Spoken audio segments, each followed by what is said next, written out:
नमस्कार, मैं हूं आंचल श्रीवास्तव और आप देख रहे हैं 4 टीवी न्यूज। स्वागत है आपका हमारे खास बुलेटिन हमारा उत्तर प्रदेश पर। तो चलिए खबरों का आगाज करते हैं बड़ी खबर के साथ। सुहेलदेव भारतीय समाज पार्टी यानी सुबह सभा के प्रमुख ओम प्रकाश राजभर ने बिहार विधानसभा चुनाव को लेकर बड़ा बयान दिया है।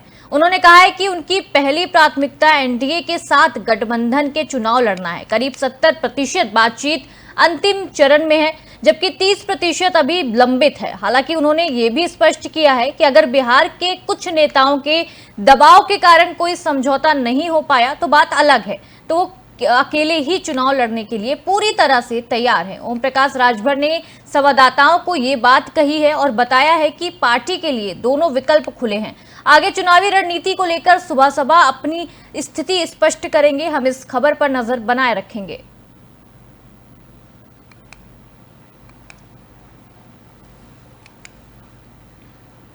इसी के साथ एक और बड़ी खबर सामने आ रही है। पीएम मोदी आज वाराणसी के दौरे पर रहेंगे। 2138 करोड़ की 52 योजनाओं का सौगात सड़क, स्वास्थ्य, शिक्षा समेत विकास कार्य पर करेंगे। इस वक्त की बड़ी खबर सामने आ रही है। सड़क, स्वास्थ्य, शिक्षा समेत कई विकास कार्य करेंगे। जनसभा को भी संबोधित करेंगे पीएम मोदी। प्रधानमंत्री नरेंद्र मोदी आज अपने संसदीय क्षेत्र वाराणसी के 1 दिवसीय दौरे पर पहुंच रहे हैं और वहां के विकास परियोजनाओं का शिलान्यास करेंगे। इस वक्त की बड़ी खबर सामने आ रही है। उनके आगमन से पहले मुख्यमंत्री योगी आदित्यनाथ शुक्रवार देर शाम वाराणसी पहुंच चुके थे। उन्होंने काल भैरव और काशी विश्वनाथ मंदिर में पूजा अर्चना की है और मंदिर की सुरक्षा व्यवस्थाओं का भी जायजा लिया है। सीएम योगी का ये दौरा पीएम के कार्यक्रम की तैयारियों का हिस्सा माना जा रहा है और प्रशासनिक स्तर पर तैयारियां पूरी कर ली गई हैं। इस वक्त की बड़ी खबर सामने आ रही है। स्वास्थ्य पूरी तरह से चकाचौबंद रहना चाहिए। आगामी चुनाव के मद्देनजर पीएम का ये दौरा काफी अहम माना जा रहा है। हमारे साथ धर्मेंद्र पांडे वाराणसी से जुड़ गए हैं संवाददाता।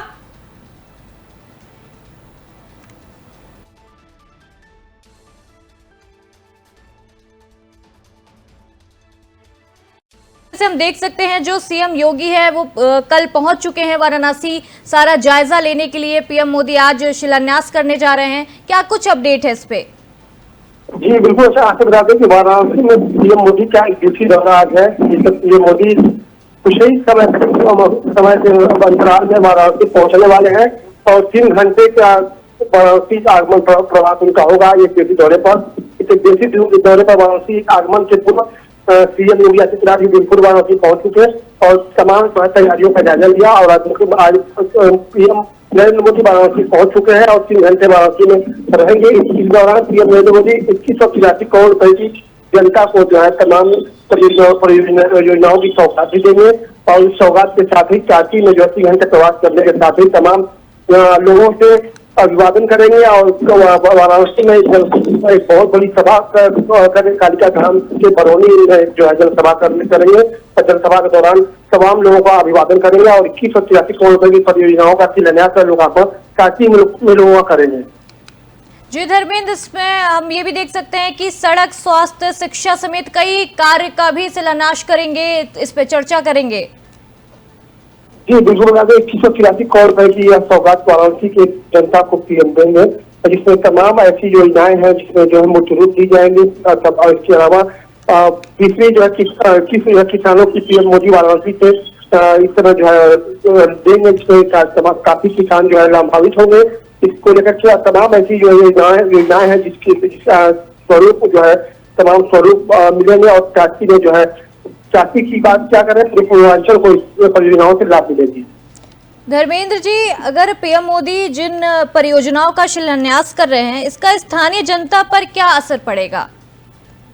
जी बिल्कुल, तमाम आरबीसी जो है ओवरब्रिज के जो है शिलान्यास होने हैं। उसके अलावा वाराणसी के काशी विश्वनाथ मंदिर में जाने के लिए एक नए रूट को जो है बनाए जाने की प्रस्ताव है जिससे दारमंडी को जो है चौड़ीकरण की जानी है। यही परियोजना है जिसके चौड़े होने से काशी विश्वनाथ मंदिर में लोगों के दर्शन जो है या दर्शनार्थियों को दर्शन करने में और सुलभ होंगे, रास्ते जो है और अच्छे मिलेंगे, जो तमाम जोरदार होंगे। वहीं पर कर्मदेश्वर महादेव मंदिर का जो द्वार भी होना है। तमाम जो है स्वास्थ्य की सेवाओं को भी बेहतर मिलेंगे ताकि आम लोग जो भी मतलब जनता की काशी की जनता को जो है मूलभूत सुविधाओं जो है उसमें और ज्यादा बढ़ोतरी हो सके और जनता को ज्यादा से ज्यादा फायदा मिल सके। जी, वैसे भी वाराणसी में जो पर्यटक है वो ज्यादा आते जाते हैं, इसको देखते हुए ये एक बड़ी और अहम बैठक भी मानी जा सकती है। जी बिल्कुल बता दें कि तो जल्द ही बिहार का चुनाव है और काशी से सटा हुआ बिहार जो है बिहार शुरू होता है। तो एक जो है कार्यकर्ताओं का संबोधन भी होगा और तमाम जो है काशी की जनता के साथ ही काफी जो है बड़ी संख्या में बिहार के भी जो है निवासी जो है प्रवास करते हैं रहते हैं, तो उनको भी जो है साधने का एक बहुत बड़ा जनसभा के माध्यम से साधने का एक मौका मिलेगा, ताकि आगामी बिहार के चुनाव पर भी इसको सीधा असर जो दिखाई देगा। जी धर्मेंद्र जी, बहुत बहुत शुक्रिया हमारे साथ जुड़ने के लिए और ये तमाम जानकारी साझा करने के लिए।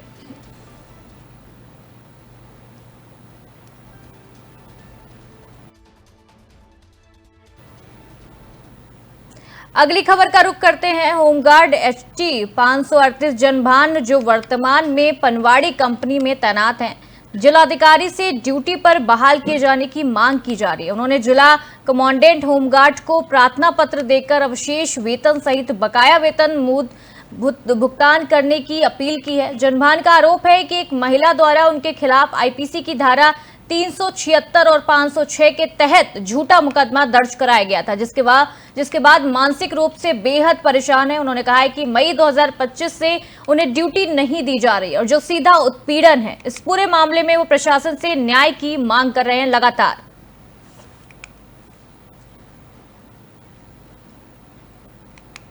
उनको जिला कमांडेंट द्वारा एक नोटिस दिया गया था, तो हमारी 3 महीने से सर ड्यूटी बंद है।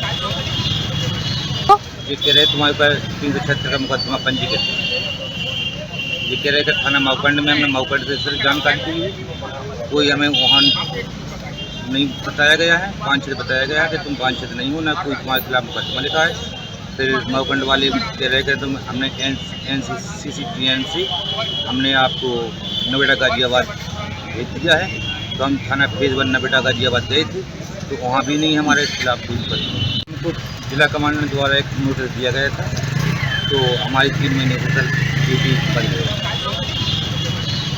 ये कह रहे तुम्हारे ऊपर 376 का मुकदमा पंजीकृत है। ये कह रहे कि थाना माउकंड में हमने माउकंड से सर जानकारी दी है, कोई हमें वहाँ नहीं बताया गया है। 5 बताया गया है कि तुम 5 नहीं हो, ना कोई तुम्हारे खिलाफ मुकदमा लिखा है।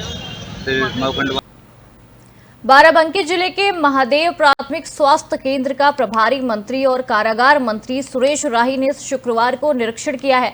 उन्होंने स्वास्थ्य सेवाओं की समीक्षा करते हुए कई सुधारात्मक निर्देश भी दिए हैं। मंत्री जी ने OPD रजिस्टर से लेकर वार्ड, लैब, औषधि कक्ष और इंजेक्शन रूम तक हर व्यवस्था को देखा है और संबंधित अधिकारियों की जिम्मेदारी से कार्य करने को कहा है। निरीक्षण के दौरान उन्होंने मरीजों से संवाद कर समस्याएं भी जानी है। मंत्री ने अस्पताल को विकसित करने के लिए CMO को निर्देश दिए हैं और भवन निर्माण और वृक्षारोपण पर खास जोर दिया है। उन्होंने आश्वासन दिया है कि सरकार आम जनता को बेहतर स्वास्थ्य सुविधाएं देने के लिए प्रतिबद्ध है।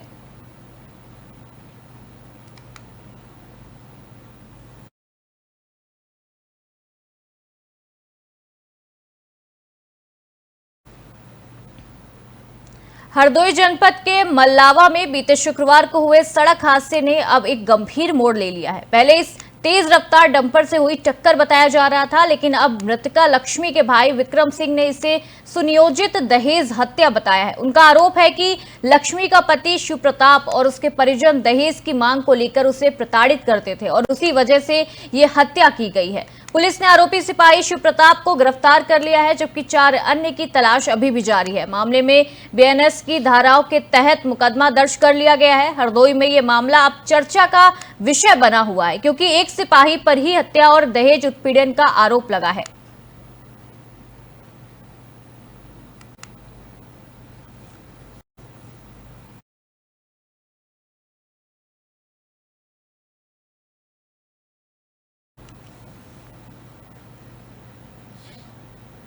हापुड़ में रेल बनाने के शौक ने एक युवक को जान जोखिम में डालने पर मजबूर कर दिया।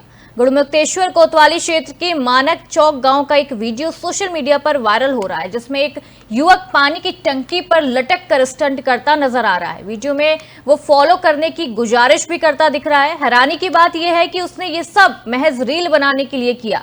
बिना सुरक्षा के वीडियो वायरल होने के बाद प्रशासन भी अलर्ट हो गया है और ऐसे खतरनाक ट्रेंड पर सख्ती के साथ कदम उठाए जा रहे हैं।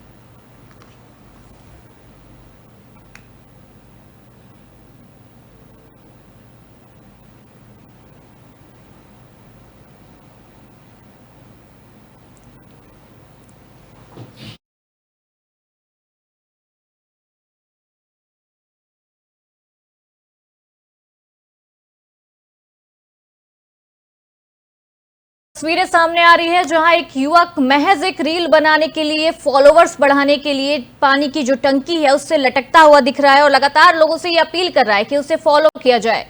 पानी की टंकी पर लटक कर ये खतरनाक स्टंट उसने किया है। हापुड़ में रील के लिए युवक ने अपनी ही जान जोखिम में डाल ली है। लगातार ये जो ट्रेंड चलता जा रहा है रील का, फॉलोवर्स बढ़ाने का, इस तरीके की जो तस्वीरें सामने आती हैं बहुत हैरान कर देने वाली होती हैं। लगातार हापुड़ से ये तस्वीरें सामने आ रही हैं।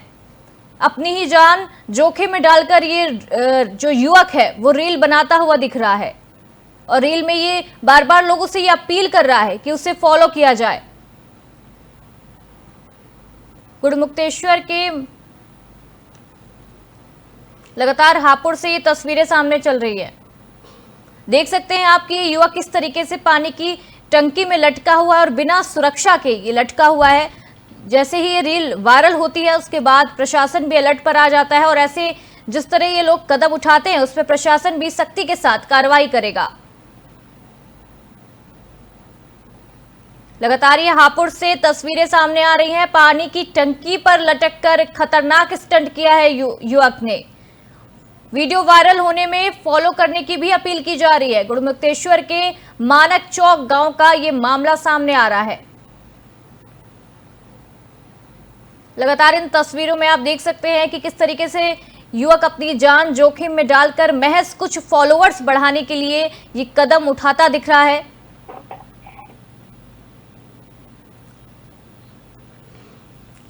हमारे साथ श्याम कौशिक संवाददाता हापुड़ से जुड़ गए हैं। श्याम, जिस तरीके से हम इन तस्वीरों में देख सकते हैं जो युवक है वो पानी की टंकी में चढ़कर सिर्फ महज एक रील बनाने के लिए अपनी जान जोखिम में डाल रहा है, इस पर क्या कार्रवाई हुई है? जी हाँ सर, बता दें कि थाना गढ़ क्षेत्र का मामला है जहाँ पे एक पानी की टंकी पर एक युवक चढ़ जाता है सिर्फ महज एक रील बनाने और अपने फॉलोवर बढ़ाने के लिए। उसने एक कार्य किया था और वहाँ पे बैठ के वो लोगों से अपील भी कर रहा है कि मेरे को लाइक और शेयर करो ताकि ज्यादा से ज्यादा उसके फॉलोवर बढ़ सके। इसमें वो अपनी जान को भी जोखिम में डाले हुए देख सकते हो कि आप कि रील का इतना खुमार युवकों पे चढ़ा है कि वो कहीं भी चढ़कर रील बनाने लग जाते हैं, अपनी जान की भी परवाह नहीं कर सकते, ना ही उस परिवार की सोचते हैं जिनका वो माँ बेटे होते हैं। परिवार अपनी जान जोखिम में तो डाल ही रहे हैं, साथ साथ परिवार को भी मुसीबत में डाल रहे हैं। पुलिस ने कार्रवाई करते हुए मुकदमा दर्ज कर लिया है। मुकदमा दर्ज करने के बाद पुलिस उसके घर पे लगातार छापेमारी कर रही है। छापेमारी में अभी युवक फरार बताया जा रहा है। अभी तक पुलिस के हाथ नहीं चढ़ पाया है युवक। जी हाँ सर। श्याम, सबसे जो बड़ी दिक्कत है जिस तरह के ये लोग रील बना रहे हैं इससे जो दूसरे लोग हैं वो भी इन्फ्लुएंस होकर ऐसे ही कार्य कर रहे हैं, तो इसमें प्रशासन को तो इन पर कड़ी सख्ती करनी चाहिए। जी हाँ सर, आपको बता दें कि इसमें ये खुद तो कर ही रहे हैं, दूसरे लोग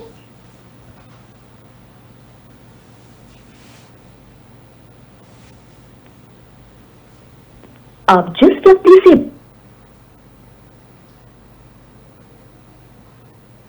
लगातार ये तस्वीरें आपको सामने स्क्रीन पर दिखा रहे हैं हम। गुड़मुक्तेश्वर के मानक गांव से ये तस्वीरें सामने आ रही हैं जहां एक युवक महज एक रील के लिए, एक फॉलोवर बढ़ाने के लिए पानी की टंकी में चढ़ता हुआ दिखाई दे रहा है, चढ़ते हुए स्टंट करता दिखाई दे रहा है। लोगों में जिस तरीके का ये रील का खुमार चढ़ा हुआ है लगातार आप देख सकते हैं तस्वीरों में। रील का हिसाब से बता दें कि रील का इस तरीके से कुमार चढ़ा हुआ है कि युवक अपनी जान को भी जोखिम में डाल रहे हैं और टंकियों पे चढ़ चढ़ के अच्छी खासी रील बना रहे हैं। अपने अब साथ अपने परिवार को भी मुसीबत में डालते नजर आ रहे हैं। प्रशासन ने काफी सख्ती करने के बाद भी युवकों पे कोई इसका असर नहीं दिखाई दे रहा है। ये हापुड़ जनपद की 4-5वीं रील है जहाँ पे इस तरह का स्टंट उठाया गया है। रील बनाने के चक्कर में युवक टंकी पे चढ़ जाता है, वहां पे अपने फ्लोर बनाने के लिए लोगों से अपील कर रहा है, खुलेआम एक हाथ पे स्टंट मारते हुए नजर आ रहा है। जी हाँ सर। जी श्याम, बहुत बहुत शुक्रिया हमारे साथ जुड़ने के लिए और तमाम ये जानकारी साझा करने के लिए।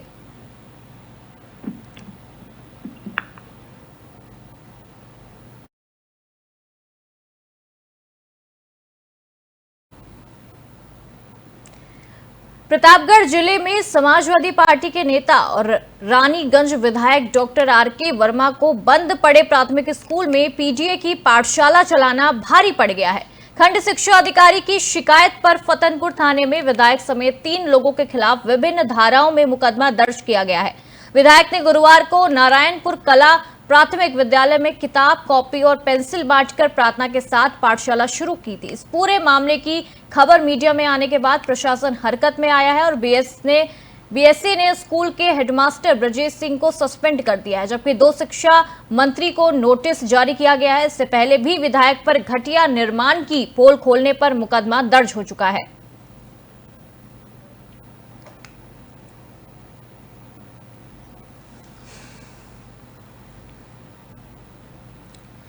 सतयुग के श्रवण कुमार की कहानी तो आप सबने सुनी होगी, लेकिन अब कलयुग में मुरादाबाद के 2 सगे भाइयों ने उस मिसाल को जीकर दिखाया है। राजेंद्र और नरेंद्र नाम के इन भाइयों ने अपने कांवड़ यात्रा में एक तरफ 51 लीटर गंगाजल रखा तो दूसरी तरफ अपने बुजुर्ग माता पिता को बिठाया था।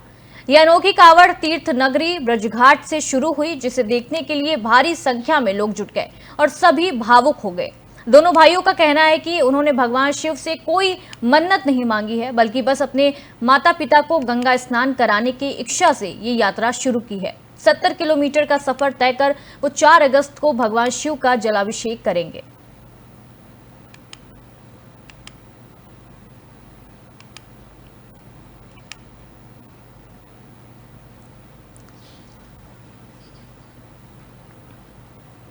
जालौन जिले में यमुना और बेतवा नदी के जलस्तर में लगातार बढ़ोतरी हो रही है। यमुना नदी खतरे के निशान से करीब 3.9 मीटर ऊपर बह रही है, जिससे कालपी, मधोगढ़ और जालौन तहसील के कई गांव बुरी तरह से प्रभावित हुए हैं। अब तक करीब 18,650 लोग बाढ़ की चपेट में आ चुके हैं। जिला प्रशासन ने राहत और बचाव कार्य तेज कर दिया है। 28 राहत केंद्र बनाए गए हैं और दर्जनों नावें और मोटरबोट तैनात कर दी गई हैं। प्रशासन द्वारा अब तक 495 राहत किट वितरित की जा चुकी हैं। जिलाधिकारी और एसपी ने प्रभावित इलाकों का दौरा किया है और हालात पर लगातार नजर बनाए हुए हैं। फिलहाल यमुना के जलस्तर में और बढ़ोतरी की संभावना भी जताई जा रही है।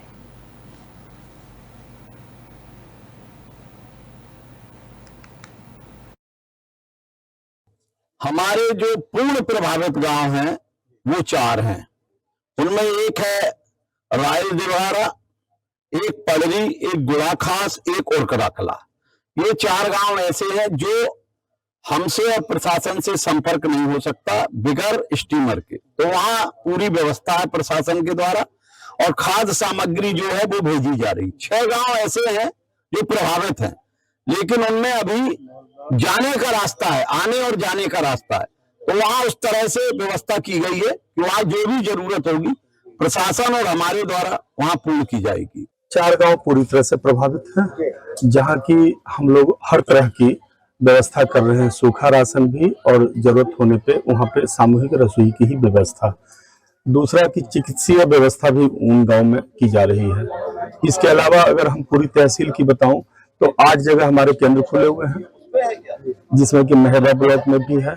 और एहतियात के लिए जिन गाँव में ऐसे सूची बनाई गई है, जिन 6 गांव में ऐसा है कि यातायात का संपर्क मार्ग जो टूट गया है, आबादी बची हुई है, तो लखीमपुर खीरी के गोला में सावन के चौथे सोमवार को लगने वाले भूतनाथ मेले की तैयारी जोरों पर है। छोटे काशी कहे जाने वाले इस क्षेत्र में मेले की व्यवस्थाओं का जायजा लेने के लिए डीएम दुर्गा शक्ति नागपाल, अपर जिलाधिकारी नरेंद्र बहादुर सिंह, एसपी संकल्प शर्मा और विधायक अमन गिरी ने स्थलीय निरीक्षण किया है। अधिकारियों ने पैदल भ्रमण कर रूट, भीड़ प्रबंधन, सफाई और सुरक्षा व्यवस्थाओं का जायजा लिया है। निरीक्षण के दौरान उन्होंने साफ निर्देश दिए कि श्रद्धालु और कांवड़ियों को किसी प्रकार की असुविधा न हो। खासतौर पर ट्रैफिक व्यवस्था को लेकर भी प्रशासन को सतर्क रहने के निर्देश दिए गए हैं। प्रशासन का कहना है कि मेले के दौरान सभी आवश्यक सुविधाएं समय में उपलब्ध कराई जाएंगी। हमारी टीम इस खबर पर लगातार नजर बनाए हुए है।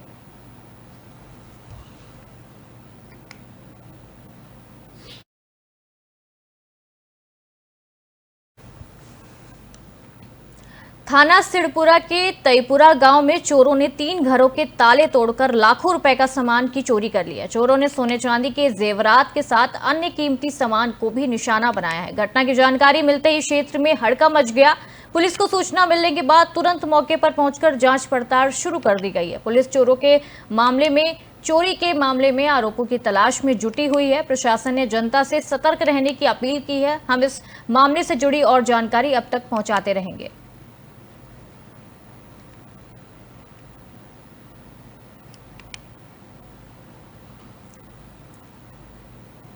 बुलंदशहर के थाना औरंगाबाद क्षेत्र के गांव दौलताबाद में एक दर्दनाक घटना सामने आई है। रास्ते में घूम रहे 2 युवकों को टोकने पर युवक संजय की गोली मारकर हत्या कर दी गई। संजय अपने दोस्त के साथ घर लौट रहा था, तभी ये दर्दनाक हादसा हुआ। मौके से पिस्टल और खोखा पुलिस ने बरामद किया है। मृतक की पत्नी और बच्चे गाजियाबाद में रहते हैं, जबकि संजय गांव में अपनी मां के साथ रहता था। सूचना मिलते ही भारी पुलिस बल मौके पर पहुंचा और एसएसपी ने घटना के खुलासे के लिए कई टीमों का गठन किया है। पुलिस ने शव को पंचायतनामा पर पोस्टमार्टम के लिए भेज दिया है। मामले की जांच अभी भी जारी है।